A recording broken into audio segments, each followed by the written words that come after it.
Point को मैंने समझाने का प्रयास किया है। आप लोगों को ये सेशन कितना पसंद आया और कितना हेल्पफुल है, कमेंट सेक्शन में अपने विचार जरूर रखिएगा।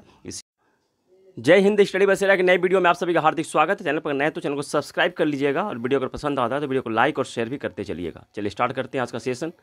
और सेशन के बारे कैसा रहा कमेंट्स भी जरूर कीजिए, कमेंट भी अपने कमेंट सेक्शन में विचार भी जरूर रखिएगा सेशन के बारे में। चलिए पहला है 5 आइज। 5 आइज क्या है? यह खुफिया एजेंसी का गठबंधन है। कौन कौन से कंट्रीज हैं इस एजेंसी में, इस गठबंधन में? 5 आइज जो खुफिया एजेंसी गठबंधन है, इसमें से कौन कौन से हैं? तो ऑस्ट्रेलिया, न्यूजीलैंड, जो पड़ोसी देश है, अगल बगल देश है, ऑस्ट्रेलिया, न्यूजीलैंड, और इधर याद कर लीजिए पड़ोसी देश है यूएसए और कनाडा। ये 4 हो गए। और यूरोप से हो गया यूके, यूनाइटेड किंगडम। तो इस तरह से 5 कंट्रियां हैं इस 5 आइज में। और 2 ये खुफिया एजेंसी का गठबंधन है। और ये आपस में खुफिया एजेंसियों का खुफिया जो जानकारियाँ होती है उसका आदान प्रदान करती हैं। कौन कौन सी मैंने बताया? ऑस्ट्रेलिया, न्यूजीलैंड, यूएसए, कनाडा और यूनाइटेड किंगडम। इस तरह से याद करना आसान रहेगा, हमेशा के लिए याद हो जाएगा। तो ये 5 ये प्रश्न में मैंने क्यों लिया? क्योंकि ऑस्ट्रेलिया जो इस गठबंधन का, खुफिया एजेंसी गठबंधन का मेंबर है, वहाँ सैनिकों की संख्या कम है और चीन के साथ उसे खतरा भी है। तो उसने निर्णय लिया है, वहाँ ऑस्ट्रेलिया की सरकार ने डिसाइड किया है कि अपनी सेना में 5 आइज के नागरिकों को भी, 5 आइज की जो कंट्री है, यानी कि ऑस्ट्रेलिया को छोड़कर, ऑस्ट्रेलिया तो है ही, न्यूजीलैंड, यूएसए, कनाडा और यूनाइटेड किंगडम के नागरिकों को भी अपने सेना में शामिल करेगा। शामिल करने की योजना बनाई है, इसने प्लान बनाया है। तो इसलिए इम्पोर्टेंट क्वेश्चन बन सकता है कि ऑस्ट्रेलिया दूसरे देशों के नागरिकों को भी अपनी सेना में शामिल करने का प्लान बनाया है। चलिए नेक्स्ट प्रश्न पे चलते हैं। नेक्स्ट क्वेश्चन है, बहुत इंपॉर्टेंट है, इसके बारे कंप्लीट डिटेल समझना होगा एक एक पॉइंट को। यहाँ से बहुत सारे प्रश्न, बहुत तरह के प्रश्न बन सकते हैं। लाल बजरी कोट किससे कहते हैं? तो लाल बजरी कोट फ्रेंच ओपन जो होता है, जिसे कि रेड क्ले कोट भी कहते हैं, तो फ्रेंच ओपन 2024 का आयोजन हो गया है। तो सबसे पहले हम लोग समझते हैं, तो लाल बजरी कोट 2024 का विनर कौन है? महिला का डिसाइड रिजल्ट आ गया है और आज 9 तारीख है। आप लोगों को भी वीडियो 10 तारीख को मिलेगा, तो 9 तारीख है। तो आज जो पुरुष एकल का है, पुरुष सिंगल का, वो भी मैच चल रहा है। तो पहले ये समझना होगा, यह ग्रैंड स्लैम जो टूर्नामेंट है, ये जो 4 टूर्नामेंट में, इनमें से सबसे पहले स्टार्ट कौन सा किया था, कौन सा हुआ था? सबसे पहले स्टार्ट हुआ था विंबलडन टूर्नामेंट, विंबलडन ओपन, इसका आयोजन होता है, स्टार्ट हुआ था ये 1877 में, 1877 में हुआ था। और यूएस ओपन स्टार्ट हुआ था 1881 में यूएस ओपन। और फ्रेंच ओपन हुआ था 1891 में, फ्रेंच ओपन 1891 में स्टार्ट हुआ था। और US open, Australian open last में है, ऑस्ट्रेलियन ओपन स्टार्ट हुआ था 1905 में।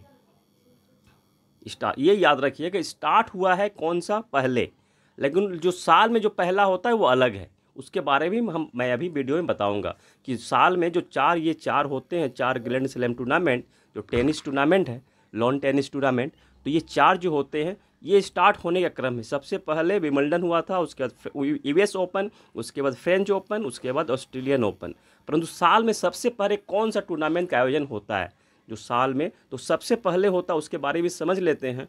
और रात्रिकालीन, यानी कि रात में जो ग्रैंड स्लैम टूर्नामेंट होता है, इसका स्टार्ट सबसे पहले कहाँ से हुआ था? तो यूएस ओपन से हुआ था। यूएस ओपन ने सबसे पहले रात्रिकालीन ग्रैंड स्लैम टूर्नामेंट स्टार्ट किया था, सबसे ज़्यादा यही हुआ है रात्रिकालीन। चलिए तो उसके बारे में समझ लेते हैं, साल में सबसे पहले कौन सा होता है और उसे किस नाम से जानते हैं, कहाँ होता है। तो सबसे पहले जो होता है ऑस्ट्रेलियन ओपन, साल में सबसे पहले ऑस्ट्रेलियन ओपन होता है। ऑस्ट्रेलियन ओपन हो चुका है, जनवरी महीने में यह होता है। उसके महिला और पुरुष जो विनर टीम है उसके बारे में मैंने बता चुका हूँ वीडियो में, आज के वीडियो में भी बताऊँगा। और यह जो है हार्ड कोर्ट पर खेला जाता है, हार्ड कोर्ट पर यह खेला जाता है। ऑस्ट्रेलियन ओपन कहाँ होता है? तो मेलबोर्न पार्क में, मेलबोर्न स्थित है, वहीं मेलबोर्न पार्क में होता है। और फ्रेंच ओपन जो होता है यह मई जून के महीने में जो अभी चल रहा है, मई जून के महीने में होता है। इसे लाल बजरी कोर्ट भी कहते हैं और ये क्ले कोर्ट पर होता है, लाल रंग की मिट्टी पर ये कोर्ट खेला जाता है। क्ले कोर्ट भी कहते हैं इसे और लाल बजरी भी कहते हैं। और इस कप को, फ्रेंच ओपन को जो कहाँ होता है तो रोलैंड गैरोस स्टेडियम में, पेरिस में है, फ्रांस की राजधानी पेरिस में है, वहाँ होता है, रोलैंड गैरोस में होता है। इसलिए इस फ्रेंच ओपन को रोलैंड गैरोस कप भी कहते हैं, रोलैंड गैरोस टूर्नामेंट या कप भी कहते हैं। और तीसरा होता है जो स्टार्ट होगा जून जुलाई के महीने में होता है विंबलडन टूर्नामेंट। विंबलडन टूर्नामेंट जो होता है जून जुलाई के महीने में होता है। यह ग्रीन कोर्ट पर, ग्रीन घास पर होता है, ग्रीन घास पर यह कोर्ट खेला जाता है, एकमात्र यह जो घास कोर्ट पर खेला जाता है। तो ग्रीन ग्रास कोर्ट पर यह खेला जाता है, ग्रास कोर्ट जिसे कहते हैं, ग्रास कोर्ट पर यह खेला जाता है विंबलडन ओपन। और लास्ट में होता है अगस्त सितंबर के महीने में होता है यूएस ओपन।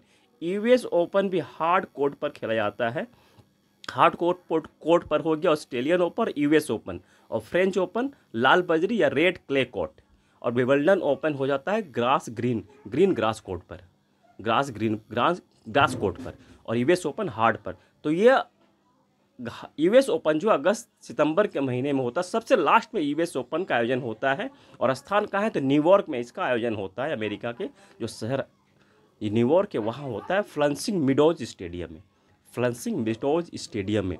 तो इस बार का जो आयोजन हुआ है उसके बारे में समझ लेते हैं। विजयी टीम कौन कौन से विजयी रहे पुरुष और महिला में, उसके बारे में समझ लेते हैं पहले। तो यहाँ ये भी ध्यान रखिएगा कौन से जो साल में कौन सा पहले होता है, सेकंड कौन सा होता है, लास्ट में कौन सा होता है और किस कोर्ट पर खेला जाता है, इसको ध्यान रखना है। और महीने को भी ध्यान रखना है, क्वेश्चन जो है किसी भी तरह से बन सकता है, किस महीने में कौन सा ग्रैंड स्लैम टूर्नामेंट, जो लॉन टेनिस का ग्रैंड स्लैम टूर्नामेंट कौन सा होता है। तो 2024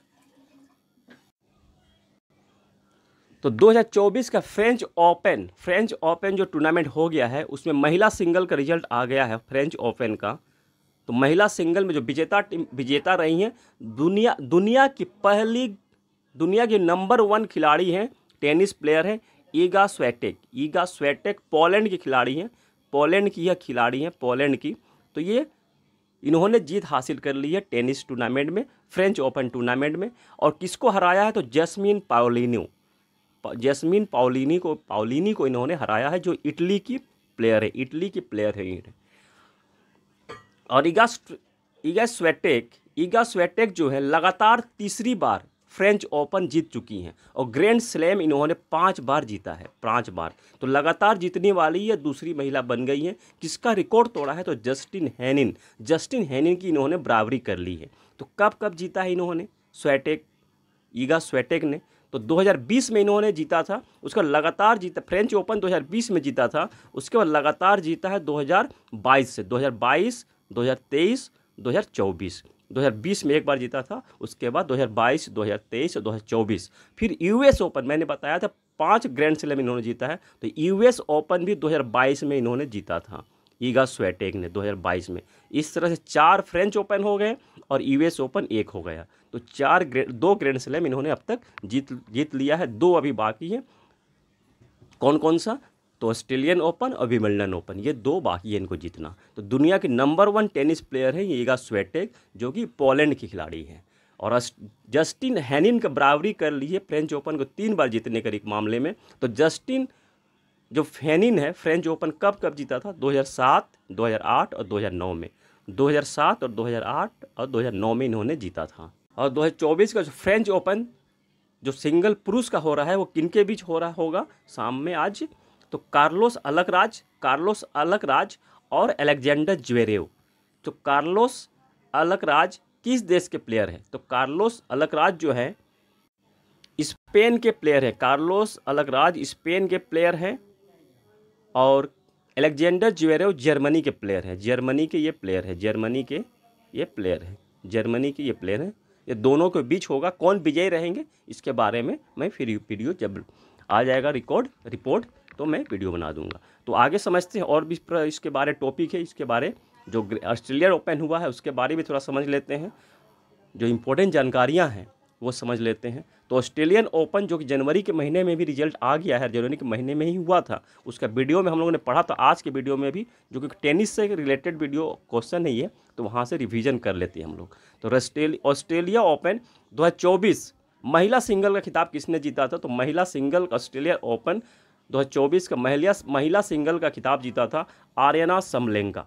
आर्यना समलेंका ने, जो बेलारूस के खिलाड़ी हैं, बेलारूस की प्लेयर हैं, टेनिस प्लेयर हैं, इन्होंने जीता था। किससे हराया था? तो चीन के प्लेयर झोंग किनवेन को, चीन की प्लेयर झोंग किनवेन को हराया था। और पुरुष सिंगल का खिताब किसने जीता था टेनिस में ऑस्ट्रेलियन ओपन का? तो जेनिक सीनर जो कि इटली की प्लेयर है, इटली के प्लेयर हैं, ये पुरुष में जीता था। किससे हराया था? डेनियल मेदवेदेव जो कि रूस के हैं, डेनियल मेदवेदेव को हराया था, रूस के प्लेयर को।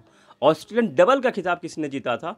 तो रोहन बोपन्ना और मैथ्यू एबडेन की जोड़ी ने जीता था। रोहन बोपन्ना भारत के प्लेयर हैं और मैथ्यू एबडेन ऑस्ट्रेलिया के प्लेयर हैं। इन दोनों की जोड़ी ने ऑस्ट्रेलियन ओपन डबल का खिताब जीता था। और रोहन बोपन्ना इस खिताब को जीतने के बाद सबसे उम्र दराज व्यक्ति बन गए थे ग्रैंड स्लैम जीतने वाले।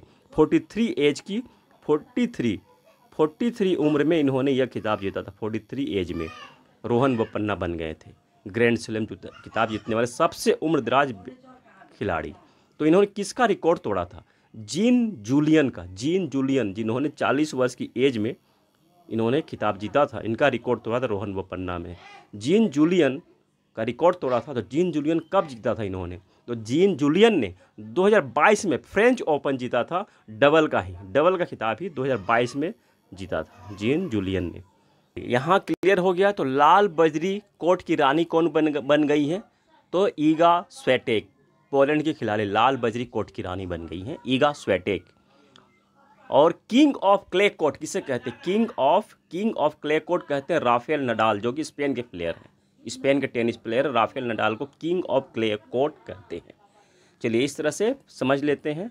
समझ लिया हम लोगों ने, एक एक पॉइंट को हमने यहाँ समझने का प्रयास किया। विंबलडन सभी के बारे में, ग्रैंड स्लैम जो टूर्नामेंट है, एक एक पॉइंट को समझने का यहाँ प्रयास किया हम लोगों ने, और एक एक पॉइंट को मैंने समझाने का प्रयास किया है। आप लोगों को ये सेशन कितना पसंद आया और कितना हेल्पफुल है, कमेंट सेक्शन में अपने विचार जरूर रखिएगा। इसी आशा और उम्मीद के साथ मिलते हैं फिर नए वीडियो में, और आप सभी सफलता की मंगल कामना के साथ मिलते हैं नए वीडियो में। तब तक जय हिंद, स्वस्थ रहें, मस्त रहें, संपर्क बनाए रखें। धन्यवाद।